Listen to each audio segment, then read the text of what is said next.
Good morning, students. I, Dr. Sunaina Khatri, Assistant Professor in ABST, Government PG College, Barmer.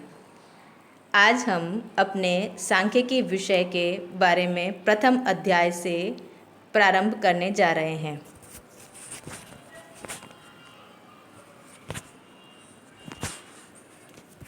इसका प्रथम अध्याय सांख्यिकी की अर्थ, परिभाषा एवं क्षेत्र से संबंधित है। जैसा कि आप जानते हैं कि सांख्यिकी अंकों का शास्त्र है। अंक यदि परिमाणात्मक होते हैं तो सफलता, असफलता या निष्कर्ष दर्शाते हैं। अर्थात सांख्यिकी अंकों का विज्ञान है और यदि अंक गणना योग्य होते हैं तो हम इनके द्वारा किसी सफलता, असफलता या निष्कर्ष का ज्ञान प्राप्त कर सकते हैं। अर्थात सफलता का मूल मंत्र सांख्यिकी या आंकड़ों में छिपा हुआ है। आधुनिक समय में जीवन के प्रत्येक क्षेत्र में संख्यात्मक तथ्यों का प्रयोग किया जाता है।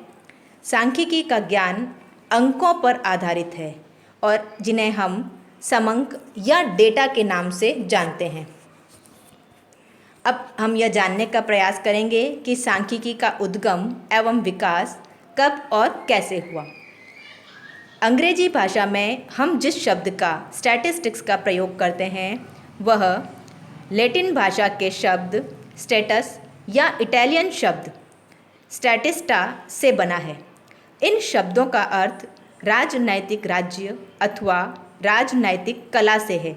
अर्थात किसी भी राज्य को किस ढंग से चलाया जाए, उसका शासन प्रबंध कैसे किया जाए, इसके लिए किन किन आंकड़ों का उपयोग किया जाए, ये सब स्टैटिस्टिक्स के अंतर्गत समाहित होता है।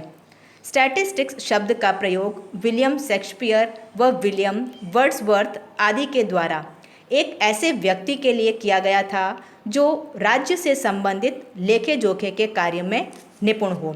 अर्थात जो व्यक्ति राज्य के अकाउंट्स को मेंटेन करने का कार्य करता था उसे स्टैटिस्टिक्स कहा जाता था। स्टैटिस्टिक्स शब्द का सर्वप्रथम प्रयोग सन 1749 में जर्मनी के प्रसिद्ध गणितज्ञ गॉटफ्रायड आकेनवाल द्वारा किया गया था, जिन्हें सांख्यिकी का जन्मदाता भी माना जाता है। अतः यह स्पष्ट है कि सांख्यिकी की उत्पत्ति सही अर्थ में राजाओं के विज्ञान के रूप में हुई थी। प्राचीन काल में राजा महाराजा आंकड़ों का संग्रहण यानी डेटा कलेक्शन के लिए, अपने राज्य का शासन प्रबंध ठीक से चलाने के लिए, आयकर संबंधी नीतियों का निर्धारण करने के लिए और सैन्य शक्ति का अनुमान लगाने के लिए अंकों की गणना करवाते थे, अर्थात स्टैटिस्टिक्स का प्रयोग करते थे।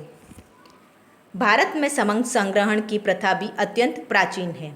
प्राचीन ग्रंथों में भी शासन व्यवस्था हेतु आंकड़े एकत्रित करने की रीति एवं संगठन विधि का उल्लेख मिलता है। चंद्रगुप्त मौर्य के शासन काल में भी आय, व्यय, भूमि, लगान संबंधी आंकड़ों के संग्रहण हेतु मैगस्थनीज द्वारा तथा अकबर के शासनकाल में टोडरमल द्वारा लगान निश्चित करने हेतु भूमि की पैमाइश करवाने का उल्लेख मिलता है।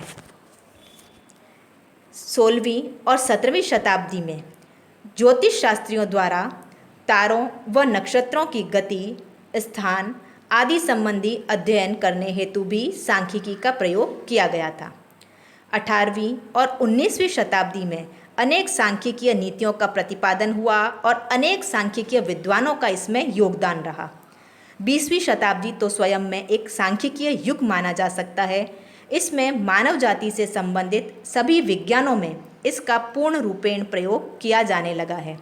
आर्थिक, सामाजिक एवं राजनैतिक समस्याओं के अध्ययन एवं समाधान के लिए समंकों का प्रयोग अत्यंत आवश्यक हो गया है। इस प्रकार हम यह जान सकते हैं कि सांख्यिकी का उद्गम कैसे हुआ और किस प्रकार से यह वर्तमान रूप में हमारे सामने आई है। अब हम अपने नेक्स्ट अध्याय में सांख्यिकी की परिभाषा और उसके क्षेत्र के बारे में चर्चा करेंगे। धन्यवाद।